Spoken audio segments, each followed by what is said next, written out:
Danau Biru di Desa Walasiho, Kolaka Utara tidak hanya memiliki legenda tentang proses asal-usulnya, tapi juga memiliki mitos tentang cinta dan pengharapan. Dan seolah tengah dibekap perasaan galau, Ayu pun tak lupa mengikat harapan soal percintaannya. Lantas benarkah jika cucu seniman besar Bing Slamet ini berharap untuk bisa segera naik pelaminan? Ini nih, ini yang plastik yang dibilang sama orang-orang. Jadi katanya,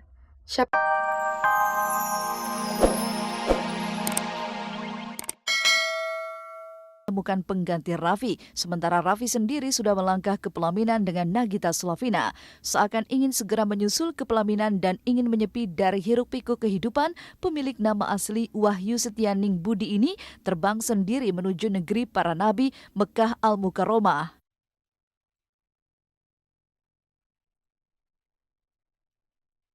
Dan seakan menyimpan rencana khusus untuk dirinya, tepat saat langit di seluruh belahan dunia hujan kembang api dan tiupan trompet, Yuni justru khusyuk menjalani tawaf seorang diri. Maka inilah cerita Yuni Syara yang kemarin tiba di tanah air tentang malam tahun barunya di Tanah Suci Mekah. Tanggal 31, pas saat malam tahun baru saya tawaf di Mekah. Di sana kemarin tuh karena tambah semakin tahun semakin penuh orangnya di tahun baru. Jadi jalan sendirian, nggak ada temen, kemana-mana, masih sendiri, apa sendiri gitu. Sampai pulang sendiri. Ya, just me and myself. Jadi itu kan kalau di sana kan kita flashback terus akhirnya mensyukuri dulu yang paling banyak, terus berdoa untuk orang-orang yang di sekitar kita. Jadi saya doain mama, saya doain keluarga, saya doain teman-teman, saya doain terutama juga orang-orang yang kerja sama saya. Semuanya semoga sehat, sejahtera, semuanya. Semua yang sakit disembuhkan gitu, yang yang belum punya anak diberikan keturunan gitu, yang belum punya jodoh diberikan jodoh gitu. Melangkah sendiri di Tanah Suci tanpa diiringi sanak saudara maupun buah hatinya, Yuni seakan membawa misi pribadi secara khusus. Mengingat statusnya yang masih sendiri, boleh jadi penyanyi kelahiran Malang, Jawa Timur 3 Juni 1972 ini ke Tanah Suci berjuang untuk mendapatkan cintanya. Tak bisa dipungkiri, mantan istri Henry Siahaan ini tentu ingin menghabiskan hari tuanya dengan pasangan, bukan sendiri seperti sekarang. Lantas benarkah kepergiannya ke Tanah Suci kali ini membawa doa khusus soal jodoh dan pendamping di tahun 2015. Setiap kali saya ketemu ibu-ibu, kan banyak ibu-ibu, "Oh, ini ketemu lagi kita," gitu misalnya. "Doalah minta jodoh," kata gitu. "Doalah minta jodoh," kata gitu. "Nggak boleh Bu, saya sama anak-anak." "Kasihan kali kau," kata gitu. Terus saya dipeluk gitu, saya diciumin sama ibu-ibu gitu. Kan semua sudah punya jodoh yang belum ada, kata. Kalau saya minta diberikan jodoh teman baik gitu, terus jodoh teman bekerja yang tepat gitu, semoga diberikan itu semua. Jadi saya bisa nerusin semuanya tuh enak, saya terus bisa ngais rezekinya juga enak karena bertemu dengan orang-orang yang tepat dan baik. Kembali ke tanah air dari menunaikan ibadah umroh dan memohon jodoh kepada Sang Halik, Yuni jatuh sakit. Kondisinya terus drop, maka begitu menginjakan kaki di Bandara Soekarno-Hatta, Tangerang, Banten, wanita yang pernah mengalami kegagalan berumah tangga ini langsung buru-buru berobat ke dokter. Dan siapa sangka jika kondisi tubuhnya yang sedang drop membuat Yuni terperangkap oleh perasaan sedih dan melow. Air matanya pun tak bisa lagi dibendung. Lantas, sakit apakah Yuni? Benarkah jika air mata Yuni ini karena tak kuat menahan sakit atau justru karena rindu kepada kedua buah hatinya? Ya, alhamdulillah sudah sampai lagi di tanah air. Saya udah kangen sama anak-anak, kangen banget. Bentar lagi ketemu, tapi kayaknya saya mesti ke dokter dulu karena makin tadi malam sakit, makin drop. Sementara besok pagi harus ke Lombok kan, harus ngamen lagi. kemarin Iya, nggak tahu ya. Udah besar kali ya, terus ya mudah-mudahan saya sehat terus sampai bisa bawa mereka.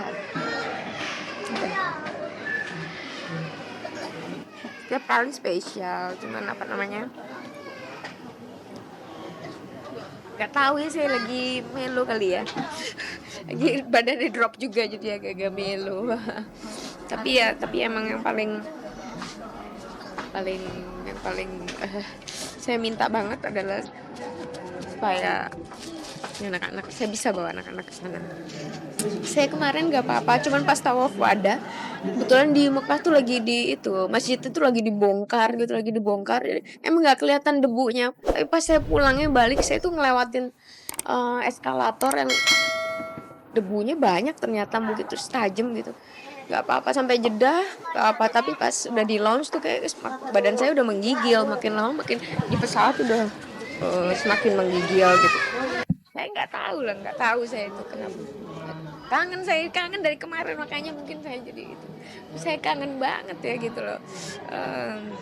Lihat anak-anak saya tambah kritis, tambah lucu gitu loh. Terus ingat-ingat pas berangkat kata-katanya ini itu apa segala macam, semakin lucu gitu.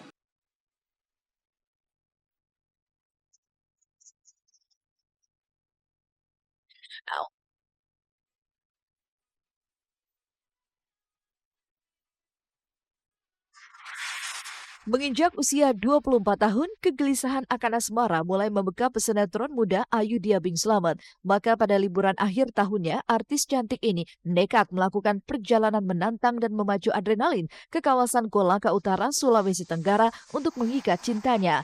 Danau biru yang konon berasal dari air mata Putri Raja sengaja ia sambangi guna menemukan cinta sejatinya.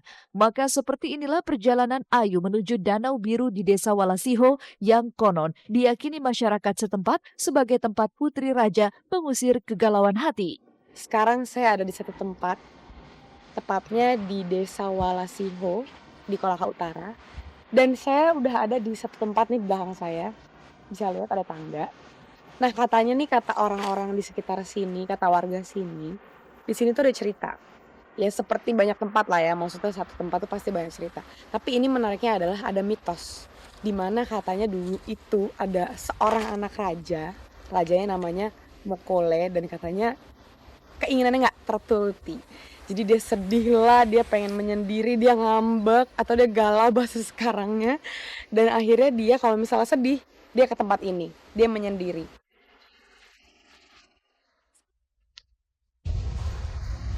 Ini bagus banget, tapi gimana pun juga aura somethingnya nggak bisa di apa speechless. Oh my god. Feel this moment. I just wanna.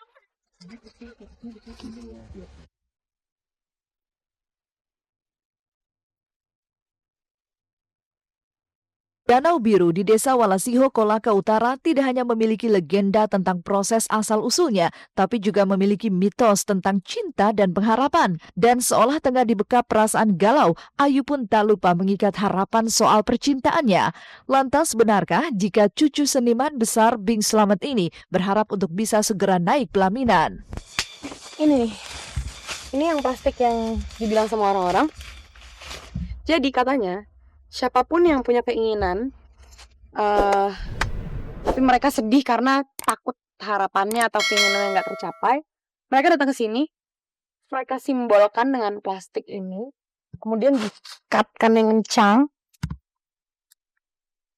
ya, diikatkan ini. Nah, nanti kalau misalnya keinginan mereka udah tercapai, mereka akan balik lagi dan melepas ikatannya. Dan kayaknya gue harus ngikat juga nih. Mumpung gue ada di sini. Umur saya sekarang sudah 24. Pengennya dikawinin. Tada! Mari kita ikat. Pokoknya kita harus, sebenarnya mungkin jatuhnya konsepnya sama dengan make a wish, tapi disimbolkan dengan mengikatkan sesuatu mungkin ya. Mungkin sebenarnya bisa apa aja. Tapi mungkin karena di sini ada plastik, jadi ya kita harus mengikuti yang sudah ada. Usai mengikat harapan cinta di Danau Biru, Ayu mencoba mencicipi sejumlah makanan khas daerah setempat dan kemudian melanjutkan perjalanan yang lebih menantang dengan menyusuri Goa Lawalatu yang dipenuhi ribuan tengkorak. Barongko, jagung. Nah, biasanya pisang, ini dicoba. Ini rasa jagung. Ini dari jagung.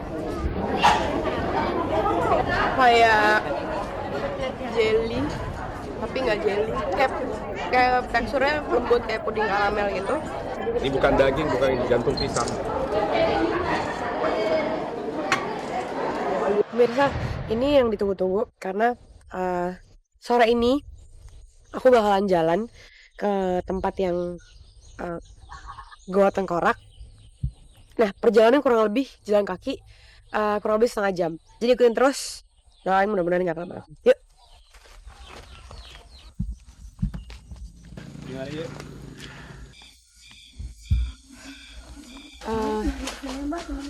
Ini tinggi banget, curam.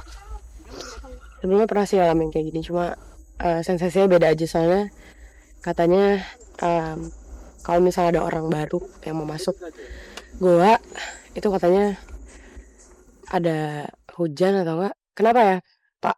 Apa? Ada gangguan cuaca lah ya kalau ada orang baru.